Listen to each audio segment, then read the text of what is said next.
Hello guys, जरूर का time हो चुका है और मैं एक बात कह रहा हूँ, आप ये पूरा वीडियो देखना। मैं इस वीडियो के अंदर एक वीडियो खुद का डालूंगा, फिर एक वीडियो बीच में डालूंगा, फिर एक वीडियो खुद का डालूंगा, फिर बीच में एक वीडियो डालूंगा, फिर लास्ट में मेरा खुद का वीडियो डालूंगा। मैं खुद का दो विचार रख रहा होता हूँ क्या होते हैं, ठीक है ना।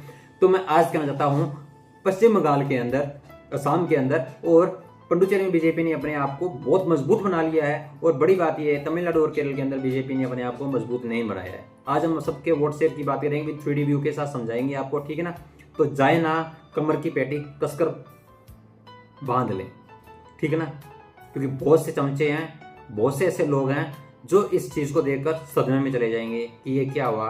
और एक बात और कह रहा हूं कि मुख्यमंत्री आ रहे हैं भाई इस समय, अरविंद केजरीवाल दिल्ली से और ये पश्चिम बंगाल से ममता बनर्जी। क्या यार, बीजेपी क्या कर रही है, मुख्यमंत्री को हरा रही है सीधा। बहुत कम केस में होती है ये चीजें मिलने को, देखने को मिलती है हमें। तो बात करते हैं हम अब उन चीजों की जिन चीजों की हमें करनी चाहिए। तो कमर की पेटी कसकर बांध लें। डीएनए मित्रों, आज डीएनए का चुनावी एडिशन है। आज 5 राज्यों के चुनावी नतीजे आए हैं। पश्चिम बंगाल, असम, तमिलनाडु, केरल और पुडुचेरी की जनता का निर्णय आज देश के सामने है। आज आपको जानना चाहिए वो कौन कौन से बड़े फैक्टर रहे जिसकी वजह से बंगाल में 15 साल बाद ममता बनर्जी सत्ता से बाहर हुई और पहली बार बीजेपी की सरकार बनी।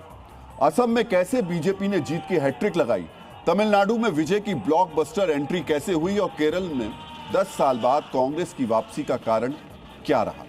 लेकिन इन नतीजों की सबसे बड़ी बात यह है कि जनता ने सनातन विरोधी चेहरों और पार्टियों को सत्ता से बाहर कर दिया। जो लोग सनातन मिटाने की बात करते थे, हिंदू विरोधी एजेंडा चलाते थे, उन्हें जनता ने सत्ता से बाहर कर दिया। यानी जो सनातन को हटाना चाहते थे उन्हें जनता ने कुर्सी से हटा दिया।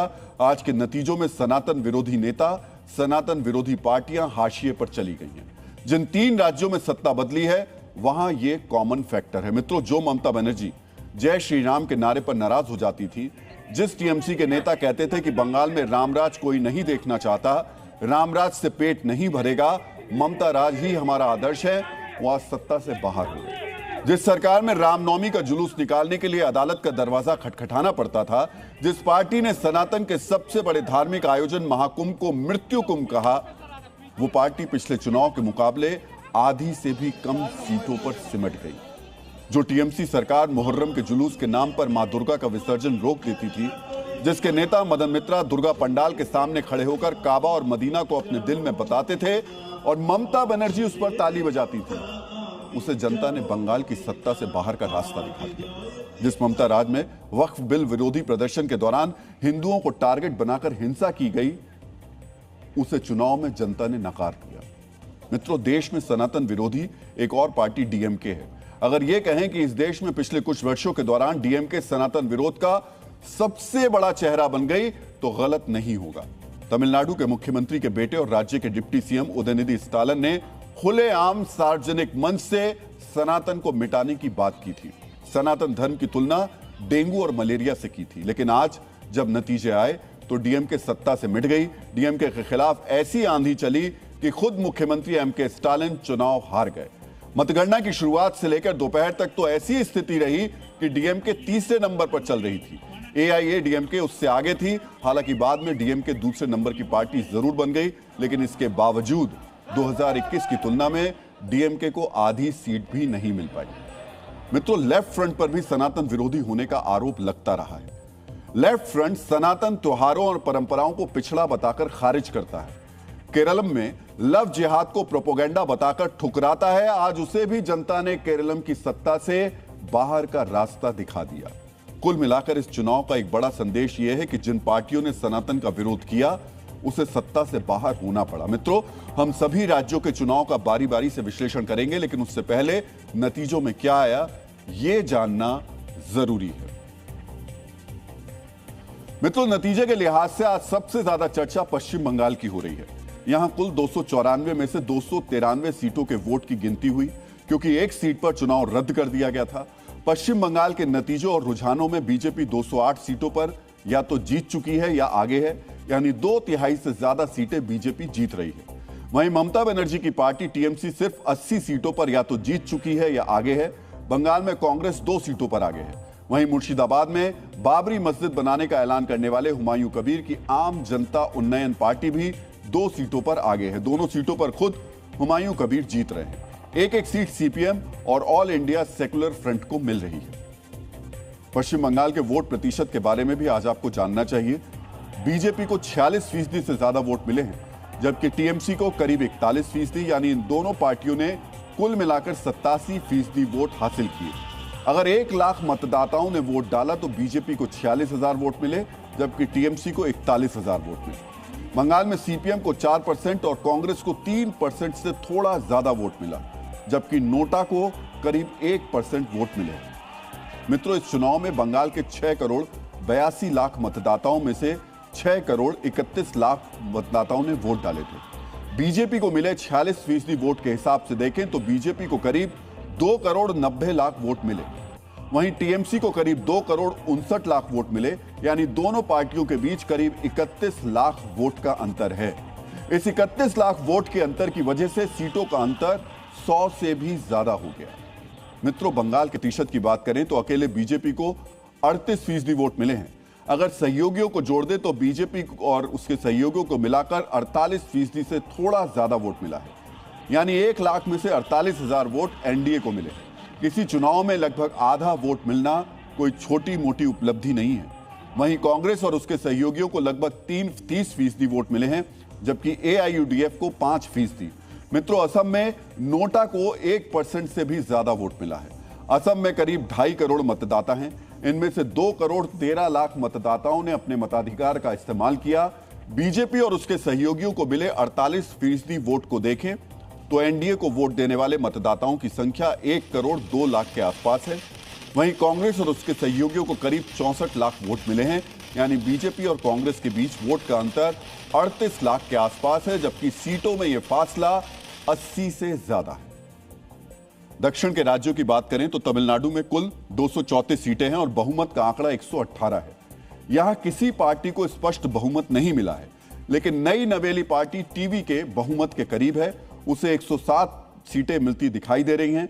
वहीं डीएमके गठबंधन को 74 सीटें मिल रही हैं, जिसमें डीएमके को 60 और कांग्रेस के खाते में 5 सीटें जा रही हैं। एआईएडीएमके गठबंधन को 53 सीटें मिल रही हैं, जिनमें एआईएडीएमके को 47 और बीजेपी को 1 सीट शामिल है। तमिलनाडु के वोट शेयर की बात करें तो टीवीके को अकेले 35% वोट मिल रहे हैं, जबकि डीएमके गठबंधन को लगभग 32% और एआईएडीएमके गठबंधन को लगभग 25%। यहां नोटा को आधा प्रतिशत से भी कम वोट मिला है। दक्षिण के दूसरे राज्य केरलम की बात करें तो यहां कुल सीटें 140 है और बहुमत का आंकड़ा 71 है। यहां सभी सीटों के नतीजे आ गए हैं। कांग्रेस की अगुवाई वाले यूनाइटेड डेमोक्रेटिक फ्रंट को 101 सीटें मिली हैं। अकेले कांग्रेस ने 63 सीटें जीती हैं, जबकि उसके सहयोगी इंडियन यूनियन मुस्लिम लीग को 22 सीटें मिली हैं। वहीं सीपीएम के नेतृत्व वाला लेफ्ट डेमोक्रेटिक फ्रंट 35 सीटों पर सिमट गया है। बीजेपी 3 सीटों पर जीती है, जबकि अन्य 1 सीट पर। केरलम के वोट प्रतिशत की बात करें तो यूडीएफ को करीब 45% वोट मिल रहा है, जिसमें कांग्रेस को अकेले 29% वोट शामिल है। एलडीएफ को 31% वोट मिल रहा है और बीजेपी को 11%। यहां नोटा के खाते में आधा प्रतिशत के करीब वोट गया है। अंत में केंद्र शासित प्रदेश पुदुचेरी की बात कर लें तो यहां कुल सीटें 30 हैं और बहुमत का आंकड़ा 16 है। यहां एनडीए को 18 सीटें मिल रही हैं, जबकि कांग्रेस और उसके सहयोगियों को 6। विजय की पार्टी टीवीके को यहां 3 सीटें मिली हैं, जबकि अन्य के खाते में 3 सीटें। अभी हमने आपको एक ये वीडियो दिखाया है। इस वीडियो के अंदर आपको बताया होगा कैसे कैसे करके चुनाव हुए हैं और कैसे क्या हुआ है। पंचों राज्यों के बारे में विश्लेषण भी हुआ है। इसके अंदर बीजेपी अपने आप को मजबूत बनाने के लिए अब पूरी कोशिश कर रही है। बीजेपी चाह रही है आने वाले समय के अंदर हम फुल मेजोरिटी के साथ भारत के 29 राज्यों में आए, ठीक है ना। और ये चाह रही है बीजेपी, और हमेशा ही चाहती रही बीजेपी। और बीजेपी अपने आप को मजबूत करने के लिए कैसे कैसे दांव चल रही है। पहले इन्होंने क्या पकड़ा, चुनाव जैसे ही चुनाव हुए लोकसभा के अंदर हरियाणा पकड़ा, दिल्ली पकड़ा, बिहार पकड़ा, और आज जो बिहार के इलेक्शन के जो नतीजे आए थे ठीक वैसे ही पश्चिम बंगाल के नतीजे आए हैं, ठीक है ना। आपको बता रहा हूं मैं। इसके बाद धीरे धीरे बीजेपी ने अपना नाम चमकाने की कोशिश की। उड़ीसा में, उधर भी, और आंध्र प्रदेश के अंदर धीरे धीरे बीजेपी ने अपने आप को मजबूत बनाया। क्या किया? बीजेपी ने अपने आप को मजबूत बनाया और आज बीजेपी अपने आप को बहुत मजबूत बनाकर खड़ी है, ठीक है ना। बीजेपी अपना पैर धीरे धीरे पसार रही है, हर बार 1 या 2 राज्यों को ही टारगेट कर रही है, हर चुनाव में ज़्यादा टारगेट नहीं ले रही है। बीजेपी धीरे धीरे पैर पसार रही है। एक दिन बीजेपी पता है कि हमारे वाले 10 से 15 साल बाद हमारी ही सरकार होगी। जम्मू के अंदर भले बीजेपी सरकार नहीं आई हो, पर अपने आप को विपक्ष के अंदर स्ट्रॉन्ग मजबूत रखा, 30+ सीटें हासिल की थी, ठीक है ना। ये भी चीज़ सोचो। और आपने पहला भी जो वीडियो देखा, अब आपको एक और वीडियो दिखा रहे हैं और इसके अंदर आपको दिखाया जाएगा कि सनातन को मजाक बनाना कितना भारी पड़ा। विपक्ष को आज विपक्ष भी नहीं बचा इस दुनिया के अंदर अपने आप का मुंह दिखाने के लिए। कैसे सनातन का भी अपमान हुआ था आपको पता भी है, और हम कभी एक वीडियो और दिखाएंगे तो उसमें आपको दिखाएंगे कि सनातन के एक ऐसा मंदिर की जो पूजा थी, जो करनी थी, उस पर कांग्रेस ने रोक लगा दी थी। मित्रों, आज जिन 5 राज्यों में चुनाव के नतीजे आए हैं उसने बड़ा राजनीतिक संदेश दिया। विशेषकर इंडिया गठबंधन के नेताओं के लिए यह बड़ा झटका है। हम आपको एक बार फिर से देश का राजनीतिक मानचित्र दिखाना चाहेंगे। इस मानचित्र में आपको गैर एनडीए दलों की वर्तमान स्थिति के बारे में पता चलेगा। आज 2 राज्यों में इंडिया गठबंधन को बड़ा झटका लगा। इंडिया गठबंधन के 2 सबसे प्रमुख चेहरे ममता बनर्जी और एमके स्टालिन अब सत्ता में नहीं हैं।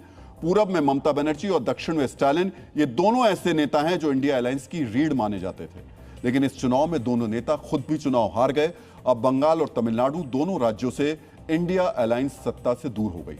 मित्रों, कांग्रेस के अलावा इंडिया अलायंस में शामिल कोई प्रमुख चेहरा अब सत्ता में नहीं है।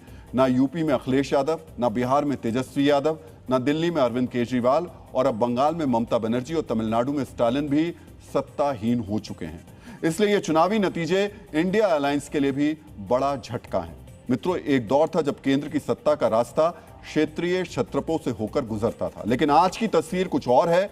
आज का दिन देश के राजनीतिक इतिहास में एक वाटरशेड मूवमेंट यानी निर्णायक मोड़ इसलिए भी है क्योंकि भारत के नक्शे से लेफ्ट यानी वामपंथ का राज पूरी तरीके से खत्म हो गया। कभी बंगाल, त्रिपुरा और केरल जैसे राज्यों में सरकार चलाने वाला लेफ्ट आज पावर के लिहाज से पॉलिटिकल आर्काइव बनकर रह गया है। वामपंथ का आखिरी किला माने जाने वाले केरल में कांग्रेस गठबंधन के हाथों हार सिर्फ हार नहीं है, बल्कि भारत में एक विचारधारा की पैकिंग है। आजाद भारत के इतिहास में यह पहली बार है जब हम लेफ्ट मुक्त भारत की तस्वीर देख रहे हैं। मित्रों, कहते हैं कि हर आदमी के अंदर एक लेफ्ट विचारधारा होती है। इसके बावजूद देश के इतिहास से 69 साल बाद लेफ्ट सरकार की औपचारिक रूप से विदाई क्यों हुई, यह भी आपको जानना चाहिए। मित्रों, वामपंथ सरकार से मुक्त भारत की सबसे बड़ी वजह यह कि उसने अपना सॉफ्टवेयर कभी अपडेट किया ही नहीं। आज भी वो 50-60 के दशक वाले वर्ग संघर्ष की विचारधारा के इर्द गिर्द राजनीति कर रहा है। अपने विचारों में उसने कोई परिवर्तन नहीं किया।